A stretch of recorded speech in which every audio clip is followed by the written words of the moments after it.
Welcome to Artemis Oracle and Tarot, a sacred space for seekers on the moonlit path. Here we hold space for complexity and honour the intuitive, the unseen and the in-between. The cards that I use were designed by me and they feature divine masculine archetypes to assist with introspection and healing. We all have a relationship to masculinity regardless of our gender identity or sexuality. So, if you've arrived here, know that you're welcome and there's a place for you. A reminder, these are general readings, so take what resonates and leave behind what doesn't. And without further ado, let's jump into your astrology for the month. Starting with Mars and Mercury in Sagittarius. Mars in Sagittarius brings lots of energy for adventure, learning and exploration. You might find a strong pull to new experiences that expand your horizons. But with Mercury in retrograde, you may find that the energy expresses itself a little bit more internally. You might find that you're less inclined to discuss or process externally with others, favouring a more inwardly focused approach. On November 18, Mercury will continue on its retrograde path back into Scorpio, where it is joined by Venus, which has been there since the beginning of the month. Mercury in Scorpio is about uncovering hidden truths and digging beneath the surface for deeper understanding. Paired with Venus, this brings an intense emotional and relational flavour to it. Passions, desires, and sometimes uncomfortable secrets may surface. The November full moon was in Taurus, drawing unconscious attention to security, home, and beauty. And the new moon arrives in Scorpio on the 20th and may bring a subtle resurgence of the month's earlier intensity, particularly prevalent in dreams and subconscious activity.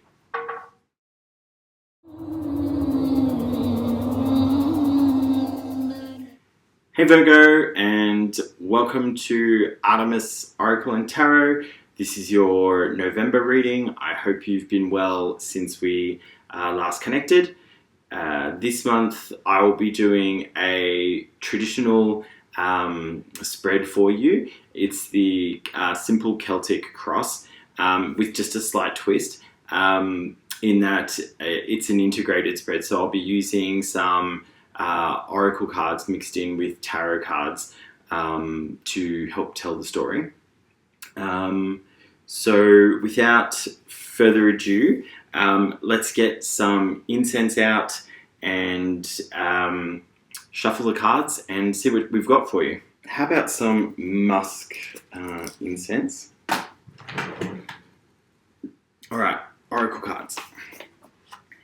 So as I mentioned, it's an integrated spread, which I'll go through each of the card positions when they're all laid out for you. But the two cards in the center will be from the oracle cards, and they represent the current situation and the challenge. So I'll select those now, and then I'll shuffle the tarot cards and select those, and through the magic of video, you'll only have to wait a second, but I'll be back in about 5 of my minutes to do the rest of the reading with you.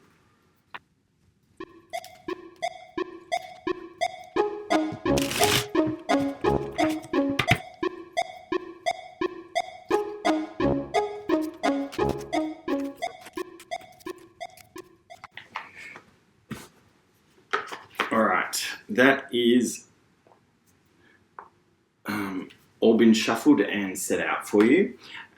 So let me take you through the spread, each of the cards in position, what they mean, and then we'll unveil them together.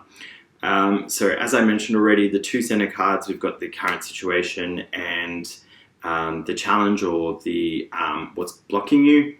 Down here in the bottom, we've got the foundations to the situation. Over here on the left, we've got like the recent past, or the kind of what's been leading to now. Above is the expected outcome, and over here on the right is the immediate future. So, and I should say, the way that I tend to kind of do tarot is to assume like this is a version of events that assumes like no change. And, you know, tarot is used for introspection so that we can kind of look at the mechanics of a situation. And, you know, that introspection gives us the opportunity to change, you know, how we behave or change how we do things. And so, you know, nothing here is fated. I don't necessarily believe in fate, but I believe in our ability to choose how we respond to situations in our life. And when we respond rather than react, we open up a whole range of more thoughtful ways of dealing with what can feel very challenging. All right, so I always unveil these two cards together because they kind of work as a duo. So in the current situation, you've pulled Archangel Uriel. And Archangel Uriel speaks to like a higher calling, inner gnosis. Gnosis is the Greek word for like knowledge or wisdom, and yeah, wisdom sharing. And so in the current situation, I get a sense that, you know, perhaps something has happened or you've been working on yourself and have reached a state or a stage where you feel like you know yourself, you know, quite well, or perhaps even like better than ever before. And that has left you kind of feeling, you know, positive about no longer kind of feeling at the mercy of circumstances around you, because you trust in yourself and you have this kind of firm belief that you can kind of weather the storm. And as the challenge over it,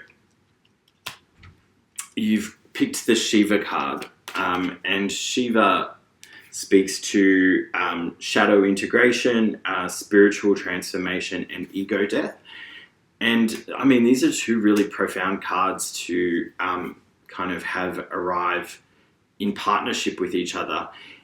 And what I'm getting here is Uriel kind of speaks to the inner transformation, and then Shiva is almost reflecting like the outer part, like how the world perceives you, because it may feel as though you're profoundly different from the work that you've done, but then you go out into the real world and no one else can kind of see that change, and that's leaving you kind of feeling not knowing how to be with people because your relationship to yourself has changed, and perhaps things that you used to accept, you no longer accept. Things that you used to do, you're no longer interested in doing. And indeed, you know, the way that you used to relate is different to how you want to relate now. And what I'm going to say here is that, like, no one will ever see the change. And that shouldn't become a blocker for you in terms of bringing the new authentic you into the world, because the only way that people see the change is if we start behaving differently. And so yes, people will see the behavior and then that will trigger a response.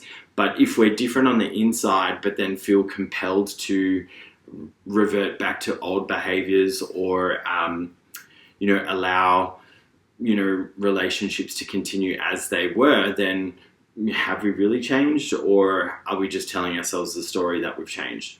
And so I guess what I'm saying here is that Shiva's now kind of calling you to kind of walk the talk, and not just allow that kind of transformation that you've experienced to remain on the inside. All right, let's look at the foundations to the situation where you've pulled the Four of Cups. The Four of Cups, you put it in reverse, by the way, that's why I'm holding it upside down. The Four of Cups speaks to a sense of, I guess, dissatisfaction or disengagement with an opportunity because of past like feedback or past situations that have kind of brought you to a mindset where like, why bother? It's just going to be more of the same, is kind of a good way of framing it. And so I'm getting a sense in the foundation, like you've had a moment where you've kind of realized that, like, hey, life is slipping me by because I have been doing this, and you've gone, I'm not having that anymore. Like, I'm not going to allow another day to go by where I kind of don't take an opportunity because of like something that happened years ago that has no bearing on the actual situation. And that is a very healthy place to live from, because just like they say in the insurance world, past performance is no indication of future results. And when we convince ourselves that things never turn out for me, or something always goes wrong, or, you know, if I allow myself happiness, something will come to take it away. Like, those are some of the most insidious limiting beliefs that we can hold, and you need to chuck it down the dustpan and, you know, just get rid of it. You don't need that in your life. So let's have a look now at your recent past and see if that further illustrates what's going on. Yeah, I mean, you've just pulled like two of the cards that, you know, typically show someone disengaged and in heartbreak, but in reverse, which means like, not only are you letting go of like that feeling of not wanting to be disengaged, you're also letting go of that feeling of grief, or that feeling of, you know, heartache that has perhaps, you know, been sitting with you for way too long. It seems like you've had this realization of knowing, like an inner knowing, like, hey, the best way to be in the world is to be in it. And that has led to a further realization of, hey, well then that means letting go of this heartache that's been kind of sitting with me for so long. And that's where Shiva's fire is really helpful, because like Shiva's fire doesn't burn and destroy, it kind of immolates what isn't healthy or what's not serving us. And it leaves kind of really fertile soil for us to grow new things from. All right, let's have a look at your expected outcome. Yeah. Well, this is beautiful to see. You've pulled the Three of Pentacles in the expected outcome. And just as we're talking of fertile soil, you know, you pull the Pentacles, which is, you know, the earth element, and the Three of Pentacles speaks to, you know, community and fulfillment through interpersonal kind of interactions and trusted relationships and all of that great stuff. So I think what we're really seeing here is a transformation where you find your confidence again to be in the world, and to really be present with the people around you who are worthy of being around you, and making choices to leave behind things and influences that, you know, cause you to feel heartache, cause you to feel disengaged. You don't need that in your life. right, in the immediate outcome, you've pulled the Moon card. And the Moon card speaks to, like, yes, some of the oversimplified ones are like illusions and, you know, being kind of like drawn into not seeing the full picture. But I don't buy into that entirely. I feel like, yes, that can be one reading of the moon, but for me, the moon is like our companion at night.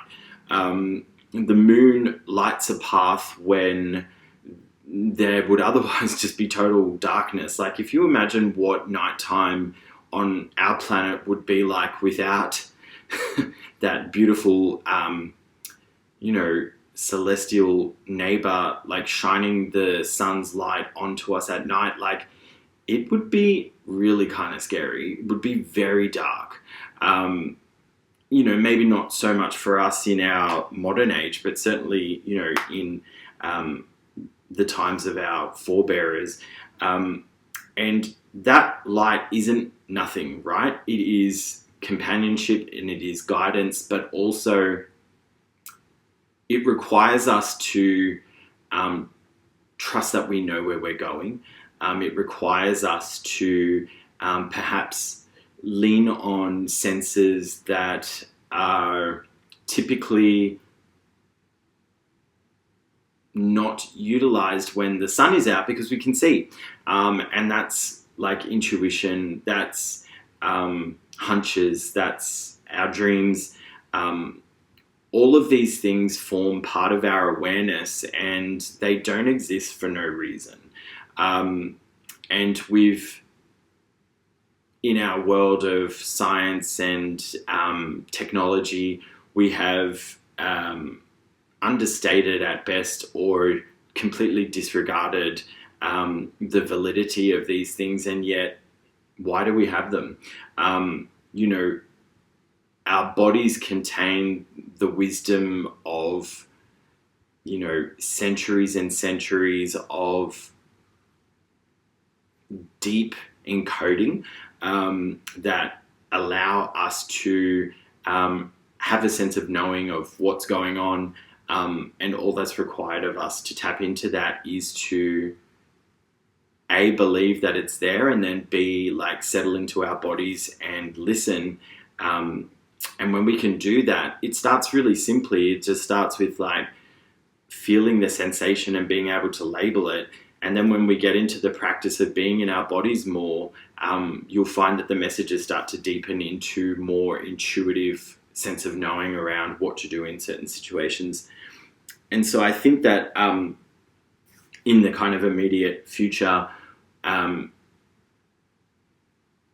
you're being called to trust more in that inner knowing, because, you know, it's right back here at the beginning of your reading with the Uriel card. Like, you've found that inner knowing of who you are, and now you're being asked to follow that inner knowing in terms of where you're going.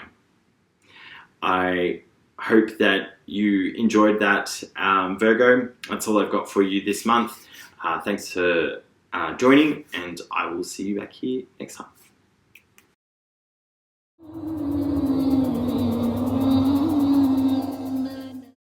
Well, that's all I've got for you this month. So thanks again for tuning in and watching.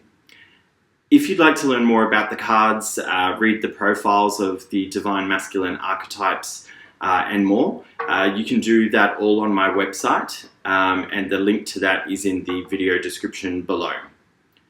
Some insights take time to emerge, so sit with the messages and use your discernment to determine what's for you and what to leave behind. Feel free to leave comments below. I love hearing your feedback on what parts resonated. And don't forget to like and subscribe so that you don't miss your next reading. You might also consider checking out your moon, rising, and Venus signs for additional insights. Until next time, allow the moonlight to reveal your way and trust that you're on the right path. This is Artemis Oracle and Tarot, Divine what can't be seen by day, and behold, with new perspective, that which stalked in the night. See you in the next one. You've been watching Artemis, Oracle and Tarot, a sacred space for healing for those on the moonlit path. Join us here on YouTube for monthly tarot readings by astrology sign and deep dives into the imagery and symbolism used in the making of our unique Artemis, Oracle and Tarot decks. If having a space to work through the unpleasant but necessary parts of adulting sounds good to you, like and subscribe here on YouTube and follow us on Instagram so you never miss a beat. All links are in the description below.